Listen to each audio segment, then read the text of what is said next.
नमस्कार मित्रांनो, पूजास रेसिपीजमध्ये तुमचं सर्वांचं अगदी मनापासून स्वागत आहे। नवरात्री स्पेशल आज आपण शेंगदाण्याची चिक्की कशी बनवायची ते बघणार आहोत।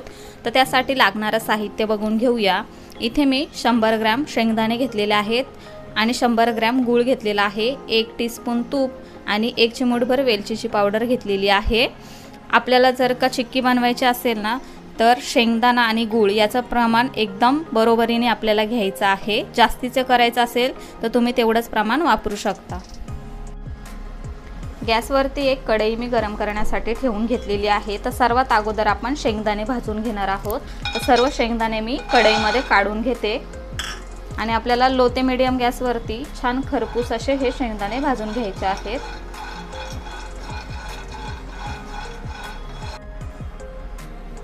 हे बघा, इथे आपले शेंगदाणे भाजून तयार झालेले आहेत। गॅस बंद करून घेऊया आणि हे पूर्णपणे थंड करून घेऊया। सर्व शेंगदाणे इथे मी एका प्लेटमध्ये काढून पूर्णपणे थंड करून घेतलेले आहेत। आता आपण याचे साल काढून घेणार आहोत।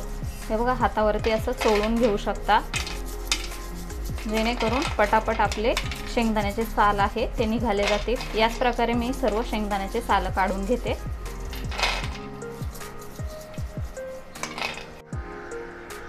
सर्व शेंगदाण्याचे साल आपण काढून घेतलेले आहेत। आता आपल्याला हे वरचे जे साल काढायचे आहेत ना, त्यासाठी मी तुम्हाला एक पद्धत दाखवते, जेणेकरून जास्त कचरा सुद्धा होत नाही। हे बघा, इथे मी एक ती चाळणी घेतलेली आहे जी आपण काही पण तळण्यासाठी वापरतो। तर त्यामध्ये आपल्याला शेंगदाणे घ्यायचे आहेत ना, फक्त असं आपल्याला हलवून घ्यायचे आहेत। हे बघा, एकदम इझी पद्धतीने शेंगदाण्याचे साल निघून जातात। आता आपण हे एका प्लेटमध्ये काढून घेऊया। सर्व शेंगदाण्याचे साल काढून झालेले आहेत। आता आपल्याला चिक्की बनवायच्या अगोदर हे शेंगदाण्याचे जे दाणे आहेत ना ते असे मोकळे करून घ्यायचे आहेत, म्हणजे एका याचा आपल्याला 2 असे याच्यामध्ये करून घ्यायचं आहे। तर सर्व आपण असे करून घेऊया, जेणेकरून चिक्की ना खाताना सुद्धा छान लागते आणि दिसताना सुद्धा छान दिसते। त्यामुळे अख्खा शेंगदाणा असा आपल्याला ठेवायचा नाहीये, त्याच्या अशा 2 डाळ्या करून घ्यायच्या आहेत आपल्याला। तर याच प्रकारे मी सर्व असं तयार करून घेते। सर्व शेंगदाण्याचे मी असे 2-2 भाग करून घेतलेले आहेत। आता आपण हे बाजूला ठेवून घेऊया। गॅसवरती मी एक कढई गरम करण्यासाठी ठेवून घेतलेली आहे। त्यामध्ये सर्व गूळ काढून घ्यायचा आहे आणि आपल्याला हा गूळ पूर्णपणे वितळवून घ्यायचा आहे। तर गॅस आपल्याला अगदी बारीक करून घ्यायचा आहे।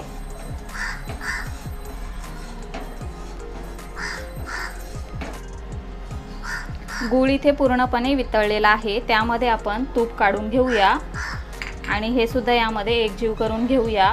तूप टाकल्याने ना आपल्या चिक्कीला मस्तपैकी चकाकी येते। आता आपल्याला हे मिनिटभर असंच हलवून घ्यायचं आहे। थोडासा आपल्याला गूळ उकळवून घ्यायचा आहे। गूळ इथे मी मिनिटभर उकळवून घेतलेला आहे। यामध्येच आपण चिमूटभर वेलचीची पूड टाकून घेऊया, याने स्वाद छान येतो। हे पूर्णपणे ऑप्शनल आहे, तुम्हाला टाकायचं असेल तर तुम्ही टाकू शकता।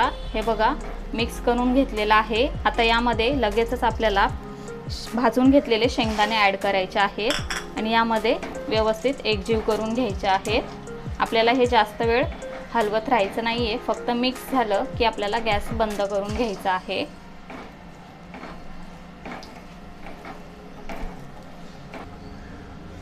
संपूर्ण शेंगदाणे आपण गुळाच्या पाकामध्ये एकजीव करून घेतलेले आहेत। हे बघा, व्यवस्थित एकजीव करून झालेले आहेत। आता आपण गॅस बंद करून घेऊया। इथे मी एक ट्रे घेतलेला आहे, त्याला तूप लावून घेतलेला आहे। यावरती आपण शेंगदाण्याच्या चिक्कीचं मिश्रण काढून घेऊया।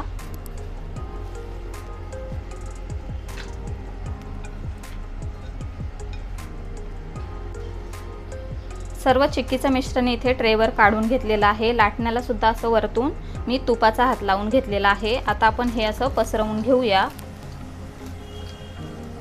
जेवढ्या जाडीची तुम्हाला चिक्की आवडेल त्यानुसार तुम्ही हे असं लाटून घेऊ शकता।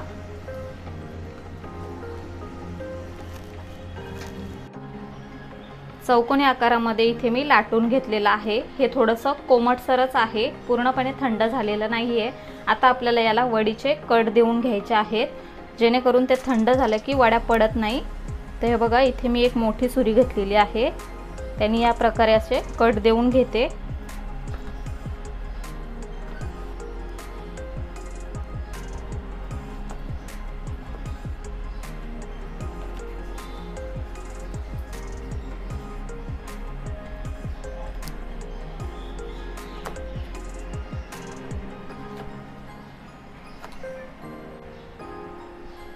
आता आपण ही 10 ते 15 मिनिटांसाठी थंड करून घेऊया। त्यानंतर आपण ही काढून घेणार आहोत। वडी पूर्णपणे थंड झालेली आहे। आता आपण ज्या कट दिलेला आहे त्यावरती पुन्हा एकदा सुरीने दाब देऊन घेऊया, जेणेकरून त्या निघायला इझी पडेल। हे बघा, या प्रकारे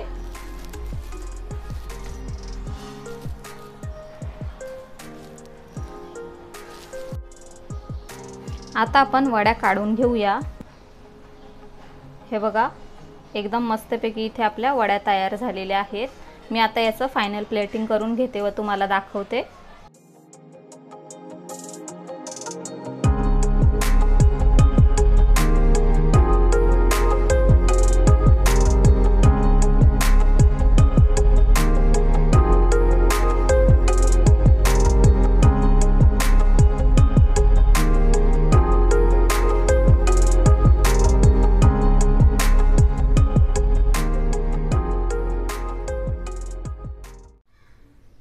तर अशा प्रकारे इथे आपली शेंगदाण्याची चिक्की बनवून तयार झालेली आहे। हिवाळ्यात वातावरणातील बदलांमुळे रोगप्रतिकारशक्ती कमी होते। अशा स्थितीत रोजच्या आहारात काही ऊर्जा देणाऱ्या पौष्टिक पदार्थांचा समावेश केला तर तब्येत सुधारण्यास मदत होईल। शेंगदाणे प्रोटीन्सचा उत्तम स्रोत आहे। शेंगदाणे नुसते खाण्यापेक्षा चिक्की खाल्ल्यास अधिक चवदार लागते। म्हणूनच झटपट तोंडात टाकून इन्स्टंट ऊर्जा मिळवण्यासाठी आज आपण शेंगदाणा चिक्की कशी बनवायची ते पाहिले। आजची रेसिपी तुम्हाला कशी वाटली ते आम्हाला कमेंटद्वारे नक्की कळवा। व्हिडिओ आवडला असेल तर व्हिडिओला जास्तीत जास्त लाईक करा, शेअर करा आणि आपल्या चॅनलवर जर का तुम्ही नवीन असाल तर सबस्क्राईब करायला अजिबात विसरू नका। लवकरच भेटूया अशाच एका नवीन रेसिपीसह। तोपर्यंत bye bye, take care, eat healthy, live healthy.